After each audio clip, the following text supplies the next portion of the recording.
welcome to our October League of Women Voters Lunch and Learn. I am Lori Trow, and I am president of the Salina League of Women Voters. And our topic today is banned books. And today our speaker is Ben Johnson from the Salina Public Library. He is the Information Services Program Coordinator. So, Ben, the floor is yours.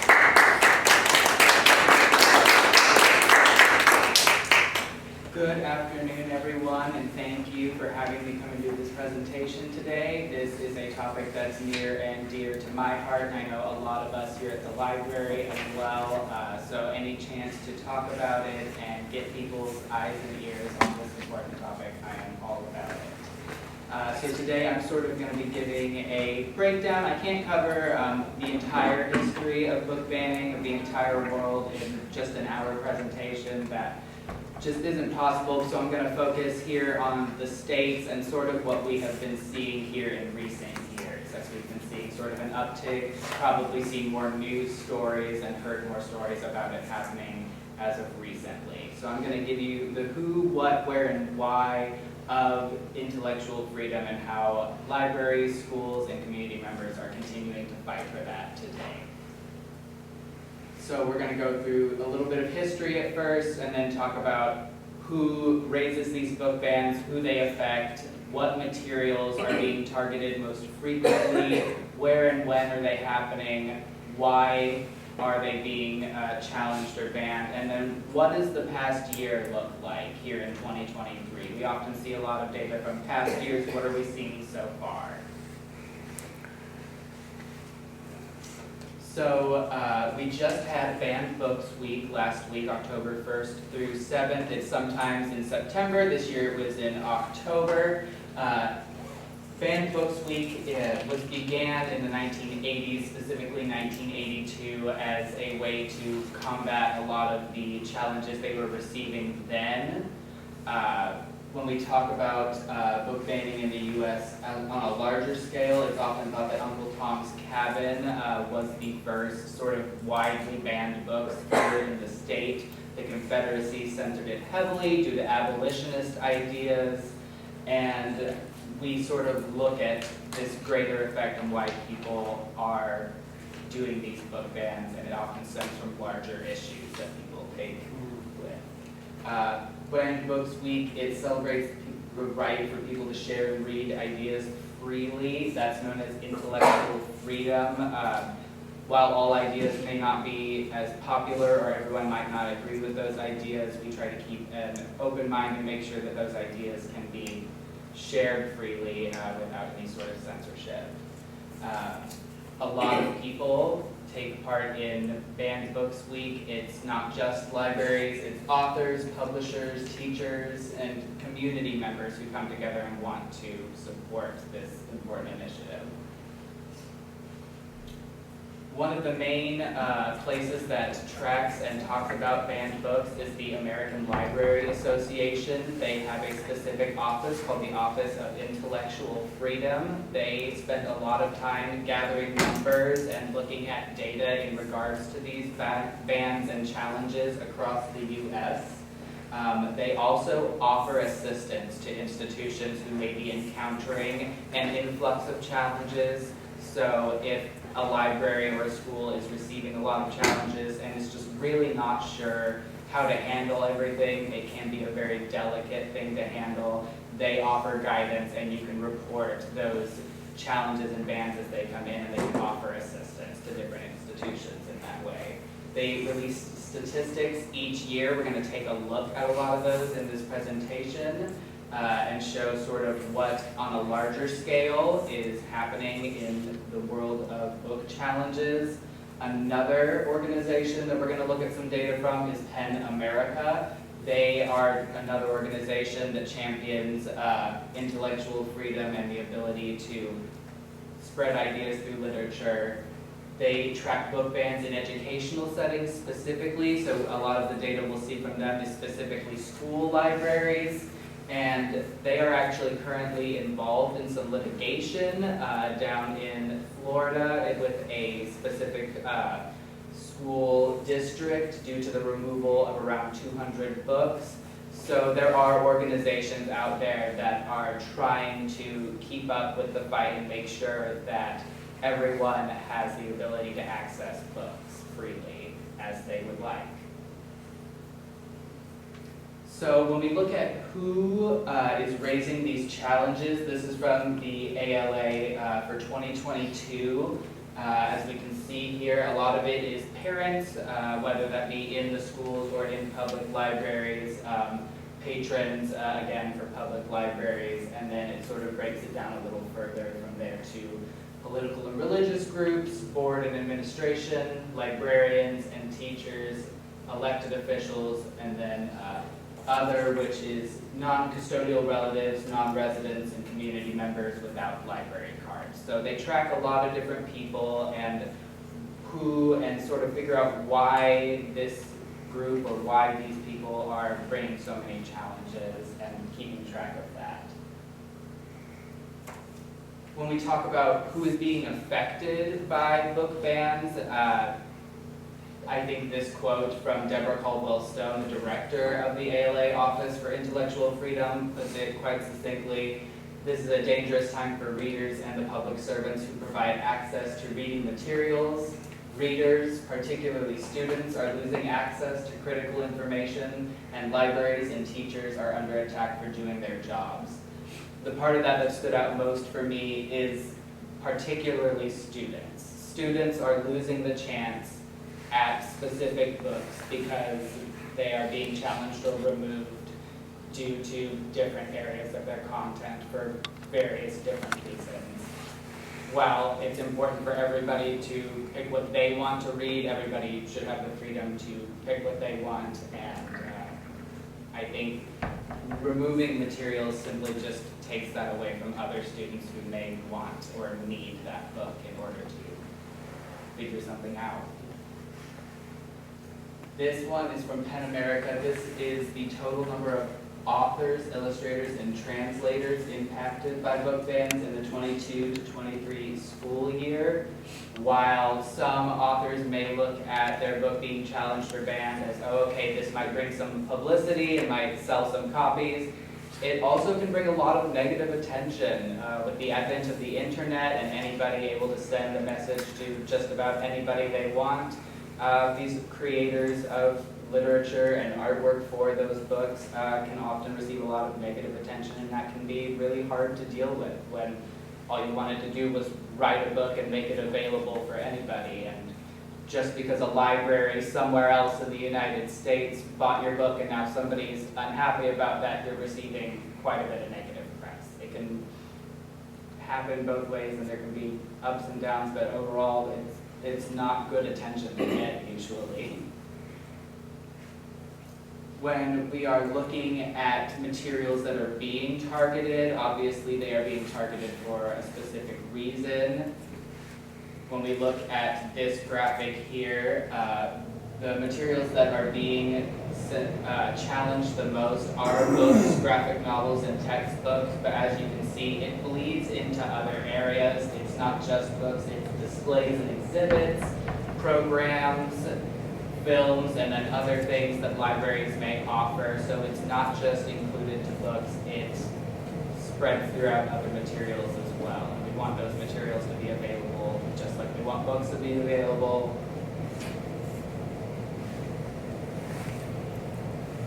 And so I'm going to take you through the ALA compiles a list of the most challenged books each year. These ones are from 2022. There are a couple of them that have tied, so you might see, I think you see number 10 about 3 times. That's because they had 3 books tied.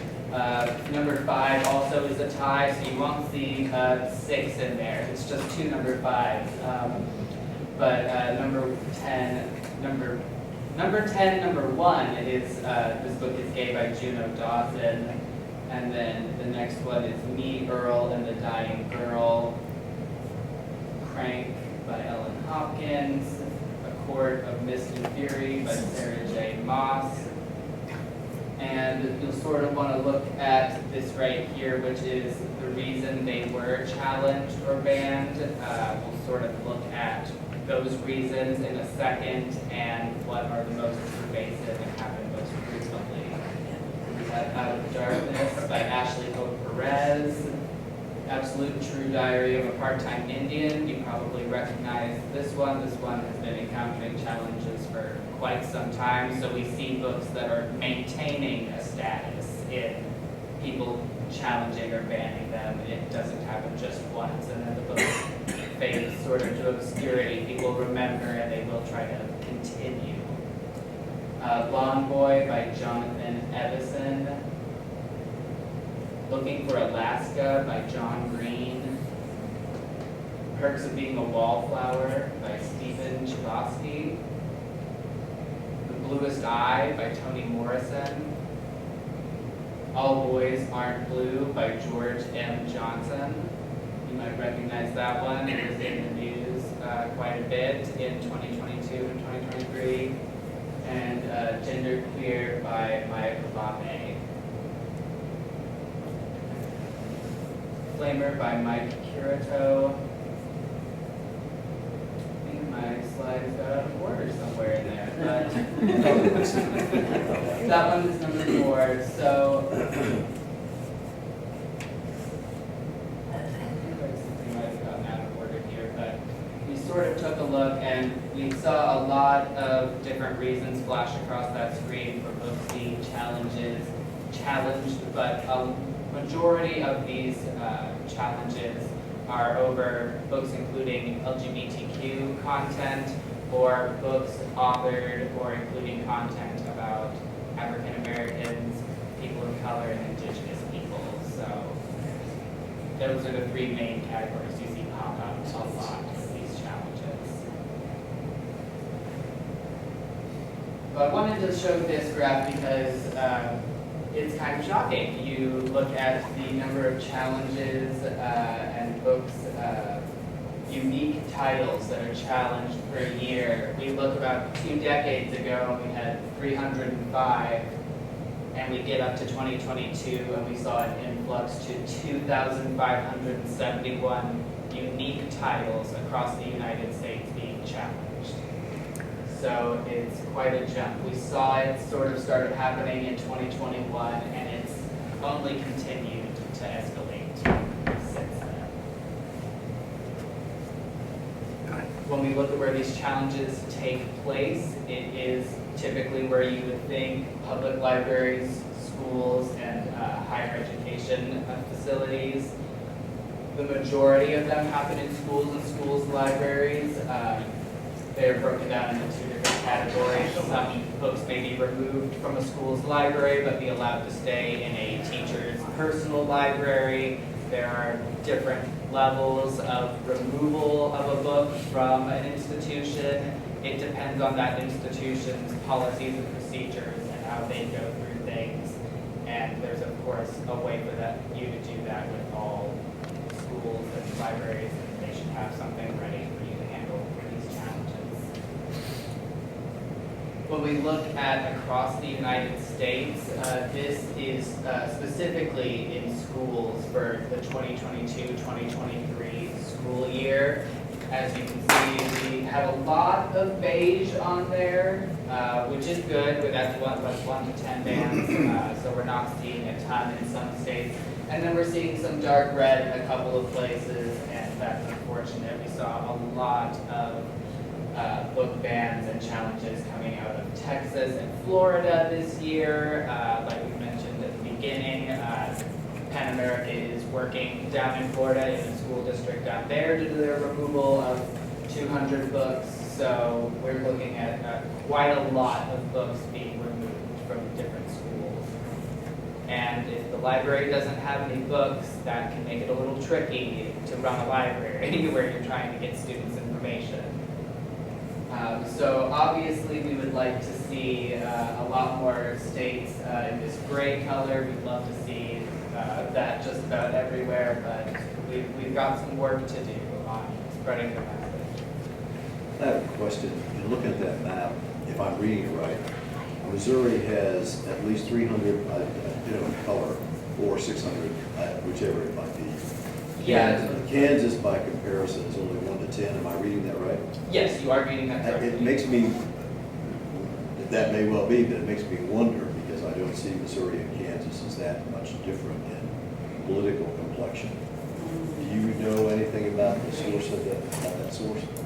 I haven't taken a huge look at Missouri. I did pull up a couple of things for Kansas, but my assumption would be that there are different, I'll talk about it also a little bit in a second, but with the ability of the internet to spread information so quickly to so many people, there are a lot of groups that are getting together to target institutions and almost dogpile them with so many complaints about books that they almost don't have time to do anything but start going through those complaints. And it may just be that there were more active groups that got through more challenges. It could be boards making decisions for libraries or school districts. It sort of just depends on what's going on with each individual institution.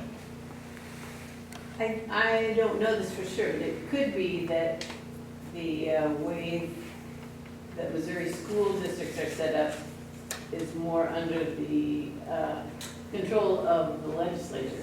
And in Kansas, we're pretty independent, and we have our own policies for those kind of things. So it could be that they sent some bans down from the legislature to the schools, but I don't really know that. Just a thought. Absolutely. The decisions come from all different levels depending on where you're working from. Schools are going to operate different than public libraries in terms of where those decisions are handed down from, whether it be the district, whether it be a specific principal or administrator.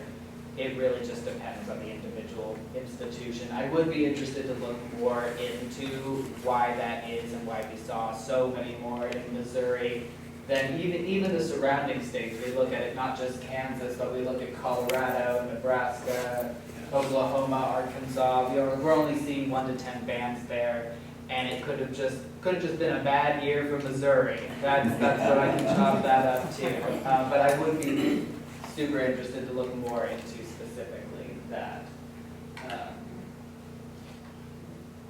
So we're finally back around to the why. Why do people challenge books? A lot of it comes down to content or the authorship of that book, whether that author, like we said, is a part of the LGBTQ community or is a person of color. People have all sorts of different reasons for challenging books. We see this one is specifically from PEN America, and so it is again for school libraries. 44% of books that were banned included themes or instances of violence, physical abuse. The next was 38% for topics on health and well-being for students, 30% for themes of grief and death, 30% for characters of color or themes of race and racism, 26% for LGBTQ characters or themes, 24% for sexual experiences between characters, and 17% for mentions of teen pregnancy, abortion, or sexual assault. So it really runs the gambit of reasons why people would target a book, and when we look at those themes, there's a little note up there. Many titles contain more than one type of content, so they're breaking it down as best they could, but a lot of these books may include 2 or 3 of those themes. Can you give me an example of a topic of health and well-being that would be objectionable?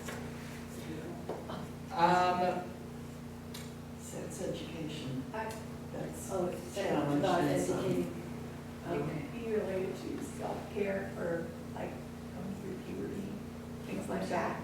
Sorry, suddenly lost my voice. It could be related to self-care for like going through puberty and things like that. Oh, yeah, we mental can't health help. issues. That's so silly.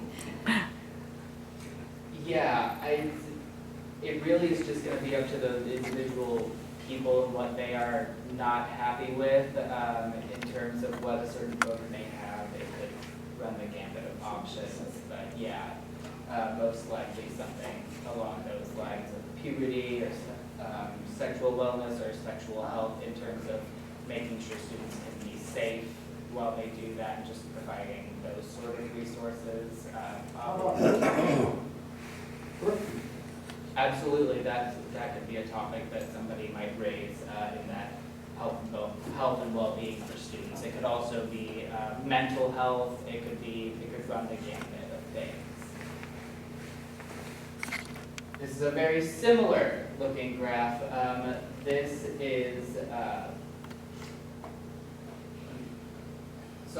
graph was specifically for the latter half of 2022. This graph is for the school year 2022 through 2023, July through June 2022, 2023. And we see a lot of those same topics being brought up again. We've almost condensed it here, but once again, the highest are the themes of violence and physical abuse. And we see a little bit higher percentages for some of those as compared to the earlier part of 2022.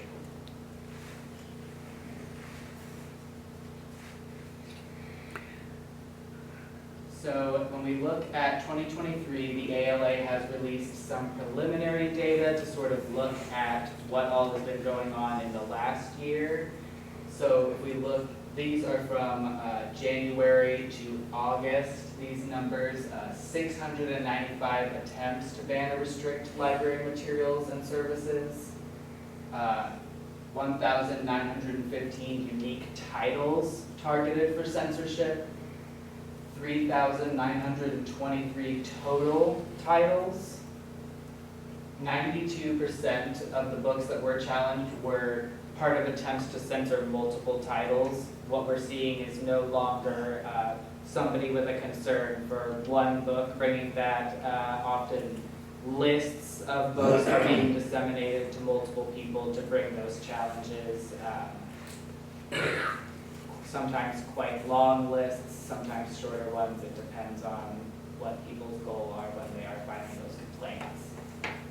In terms of where they occurred, we're seeing again that school districts have 220 censorships happening and 208 in public libraries. So this is still an issue that's affecting both institutions, but we're seeing a lot of it happening in school districts. There were more than 100 titles challenged in the states of Colorado, Connecticut, Florida, Idaho, Missouri, North Carolina, Ohio, Pennsylvania, Tennessee, Texas, and Virginia. So that's just this first 8 months of 2023, and we're already seeing that the numbers are looking pretty similar to what we're seeing for past years and what we're looking at those other graphs. It's not backing down, it's continuing to climb and be something that is affecting schools and libraries.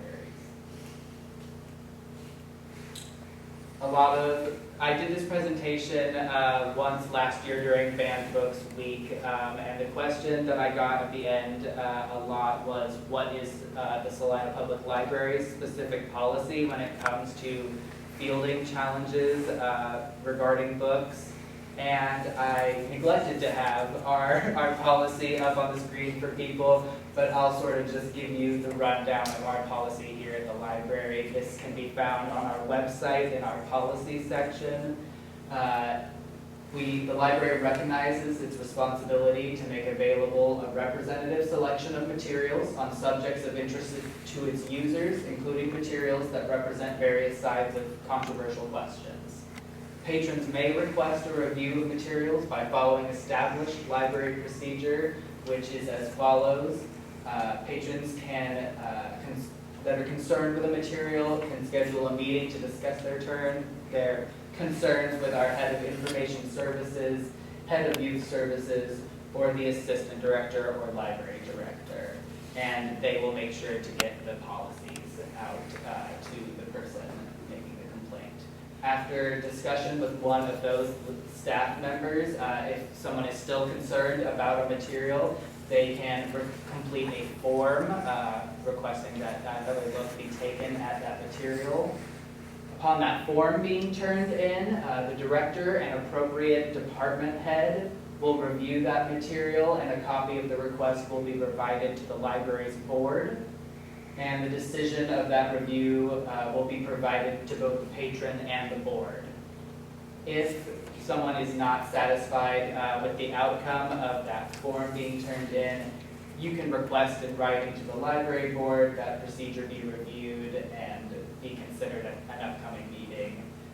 The board is limited to a review of whether the library policies have been appropriately applied, and if a determination is made that policies have not been applied appropriately, further action can be taken. So that's our specific stance written in our policies here at the library regarding that. So we do take it seriously, and we do have something set in place when these pop up here in our area. So it's the director and the department head that make the decision then? Yeah, at first, when that review is turned in, it will be looked at. So if it's a material upstairs, that would be with our information services department head. And if it's a material down here in the youth area, it would be the department head of youth along with the directors. How many books have been banned, if any, in 22, in 23, at this library? At this library, we have not had any books that have been removed that I am aware of. We did encounter some challenges to specific materials, but I don't believe any of those materials were officially removed from the library.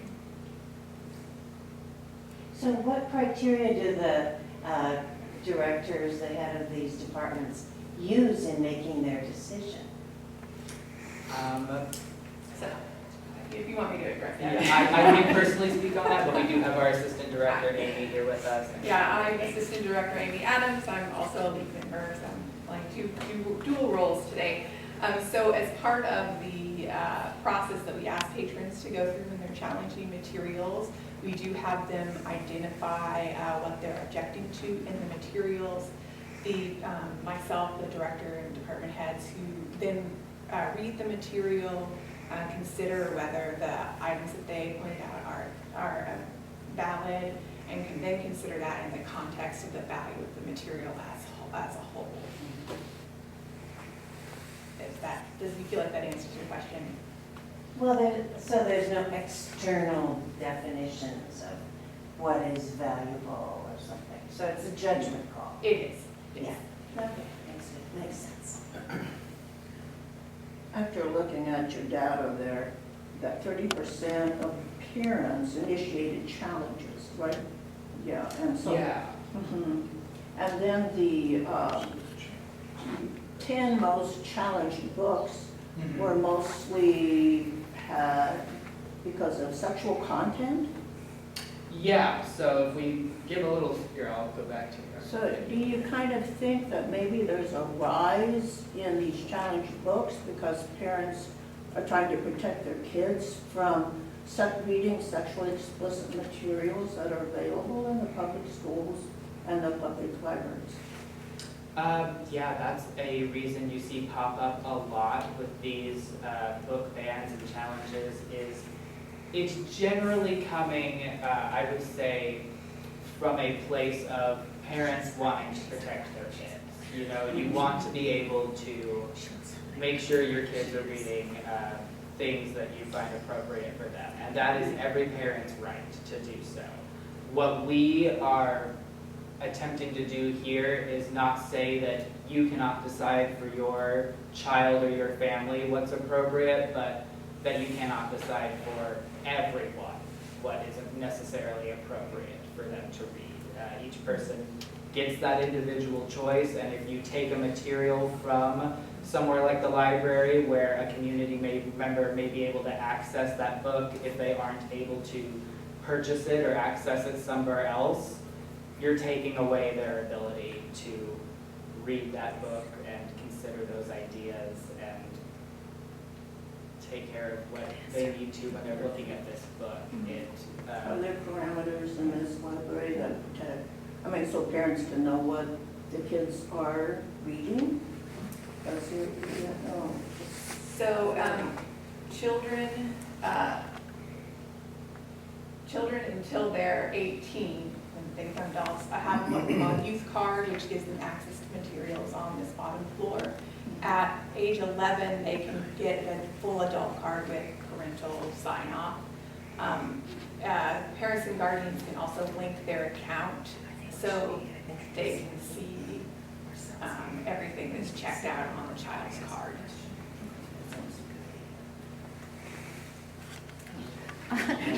Sorry. I'm like, Back kissing your to, you were, before that question, we were talking about that you had we'd received some complaints last year in this library, and I was just curious what the topic of the reason, which of the reasons for the complaints?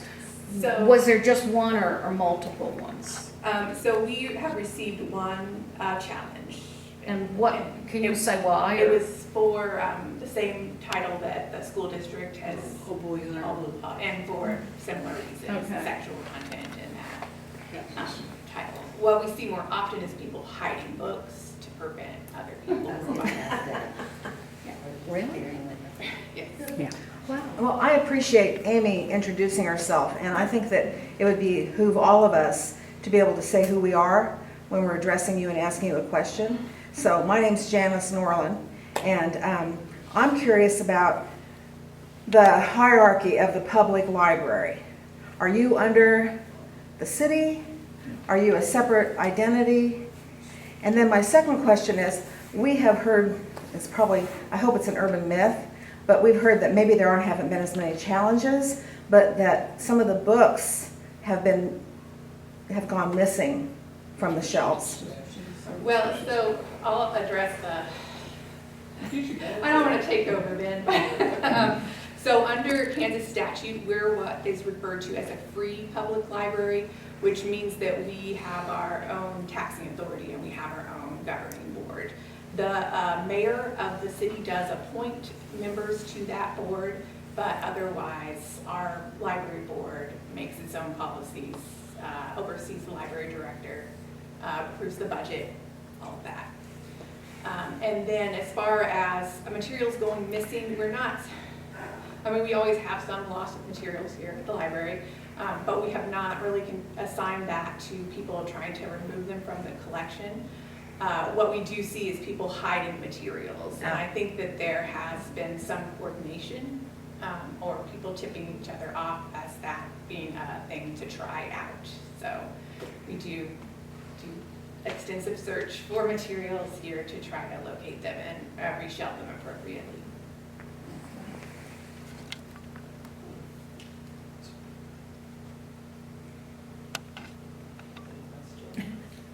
So what you're saying is that there's been perhaps a concerted effort on a group of people to hide books? I mean, potentially, yes. We see certain titles and certain topics in routine. And like I said, with Facebook and email and everything, people are able to send out lists of books that perhaps they are trying to challenge and encourage others to go out and either challenge or go into the library and hide those materials. We haven't seen a ton here, but it may be even just so far as checking those materials out and then not returning them, because that keeps it out of the collection and out of other people's hands. Like Amy said, we haven't seen anything that suggests there's a concerted effort to do that at this point, but other libraries have seen that sort of behavior. So if someone checks out a book, doesn't return it, of course you have the name and the dates they're supposed to return it, how do you hold those people accountable, or do you, for not returning the book? I mean, we have our fines system in place, sort of just as an encouragement for people to turn things in on time. And then if a book does go missing or is not returned while in a patron's possession, we do reserve the right to charge a patron for the replacement copy if we plan to make a replacement copy of that material.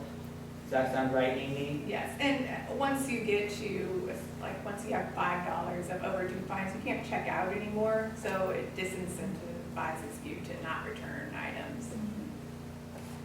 So we do have some of those safeguards in place. Obviously, we can't know if somebody has checked out a book specifically to make it go missing versus somebody threw it in the trunk of their car and forgot about it on accident. didn't mean to keep it out of the library's hands. That's a tricky one that we can't always see on the surface, but when a concerted group effort is made, then it becomes more identifiable.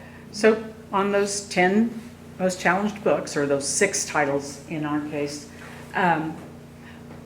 in general, where are those holdings housed in this library? That depends on each specific book. Some of these books are young adult titles. Some of them are considered adult titles. A lot of them you will see are young adult titles, especially if they're being challenged within schools or school districts. Those are going to mostly house quite a bit of young adult literature, as that's the age group they are catering to there.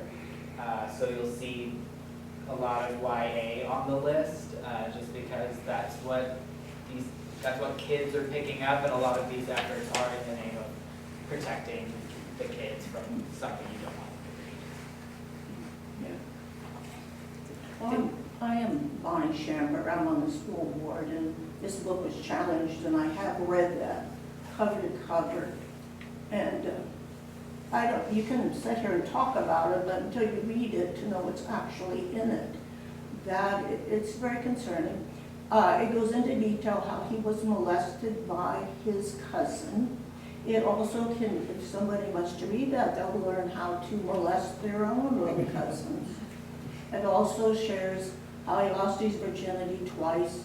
It's very explicit. It's basic pornography, sexually explicit things.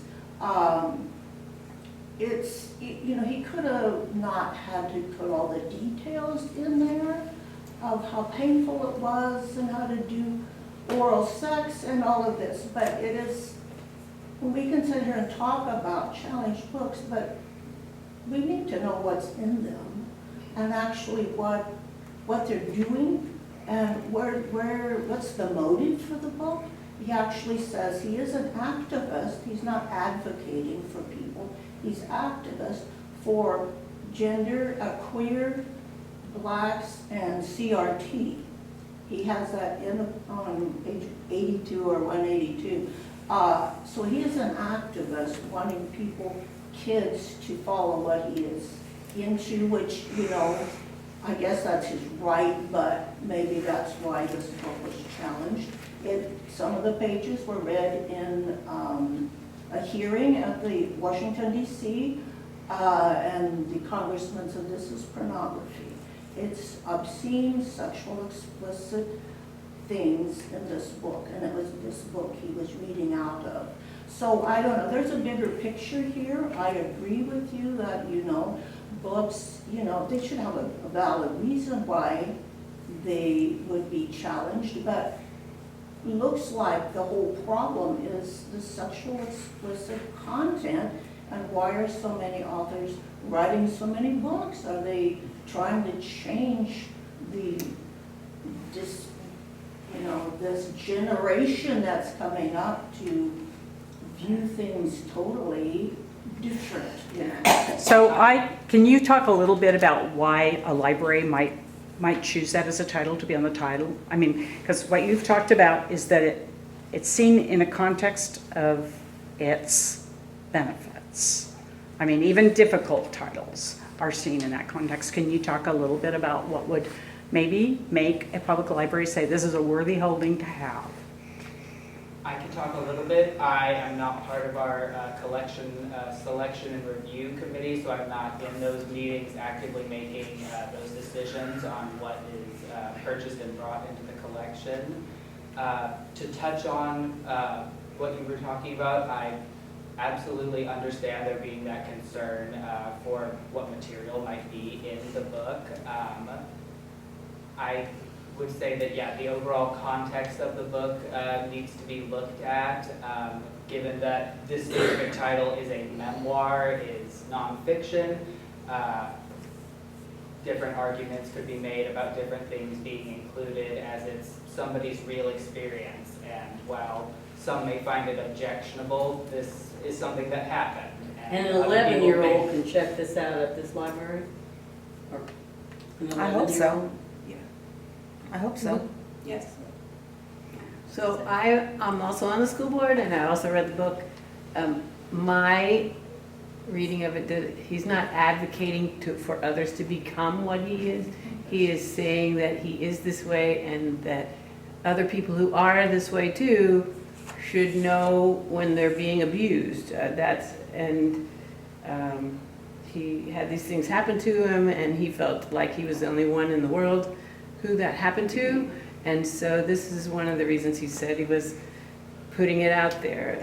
And so we did have a discussion of this, and we did say it had value. I mean, but it did have really cringeworthy parts to it. So so does life. Not necessarily appropriate for an 11-year-old.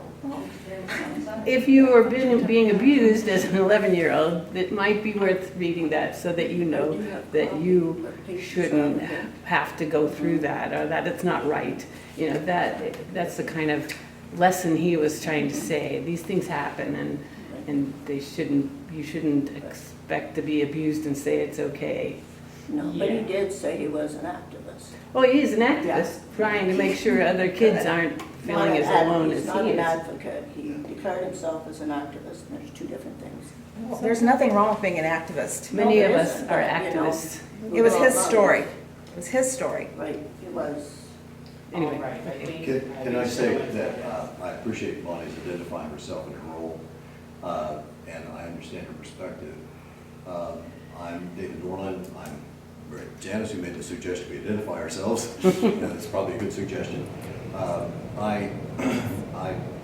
that I am especially well knowledgeable about this, but I've done some research and written about it, and it's a knowledge that's publicly available.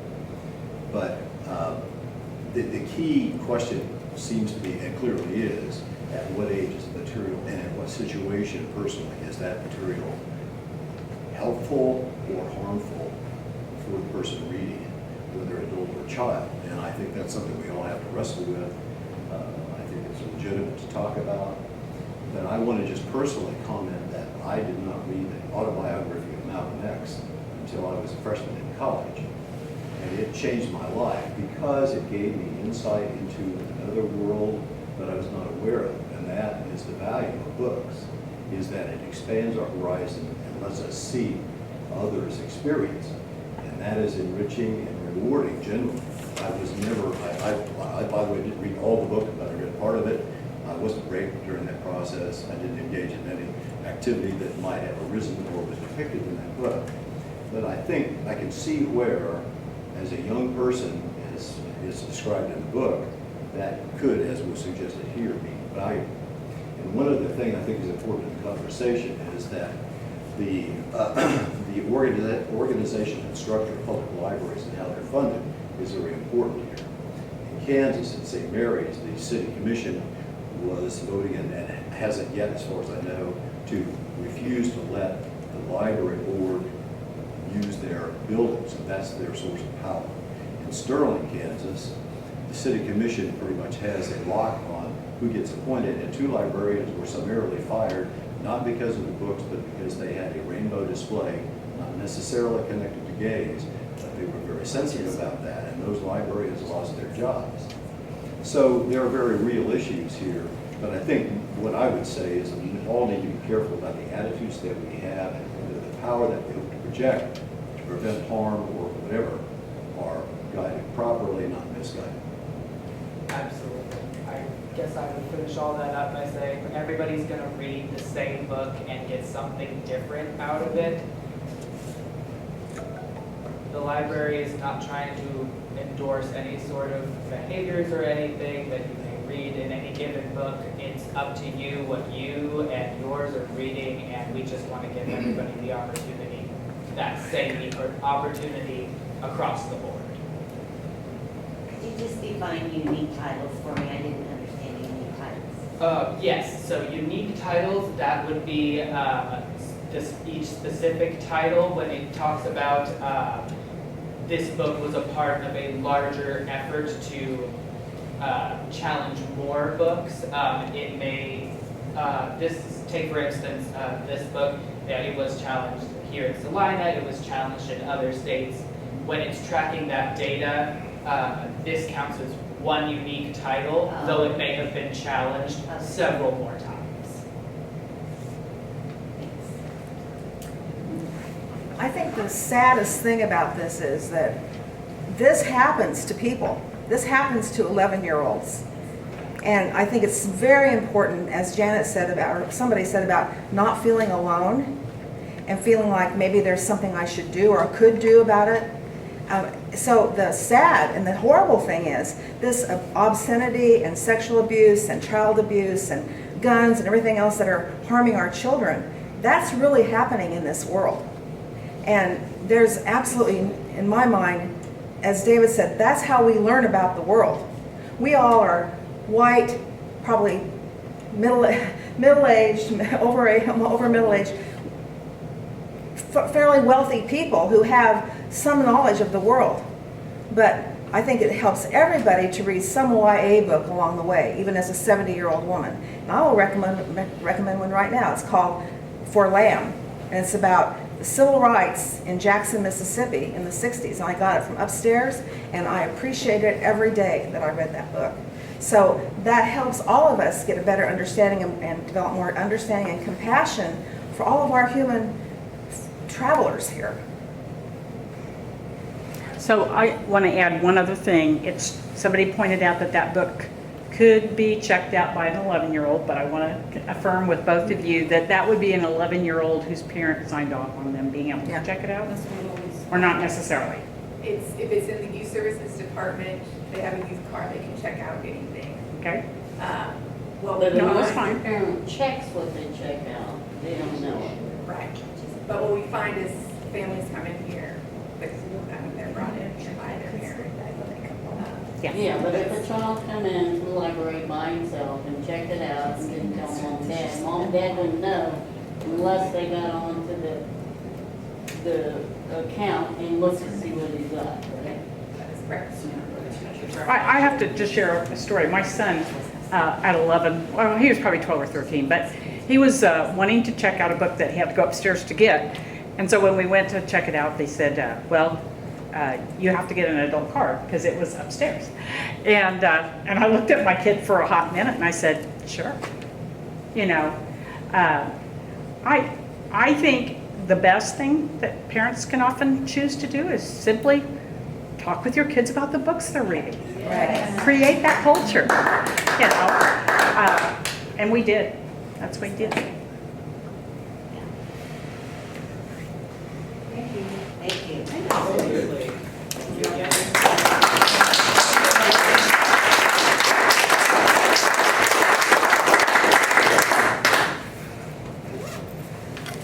Are there any other questions? Does the league have a position on this one? I don't know, I have to look at our bylaws. I just want to thank everybody for coming. I want to thank Ben for presenting to us today. And to remind you of a couple events coming up. Our next event is Sunday, October 15th from 3 to 5 at Sunrise Presbyterian Church. We are having speed dating with the candidates. It's our candidate forum for the November election. And then our next Lunch and Learn will be Tuesday, November the 14th. And Jane Anderson with Friends of the River will be presenting an update on the river project. So again, thank you for coming, and if you haven't signed in to let us know you were here, please do so before you leave. Thank you.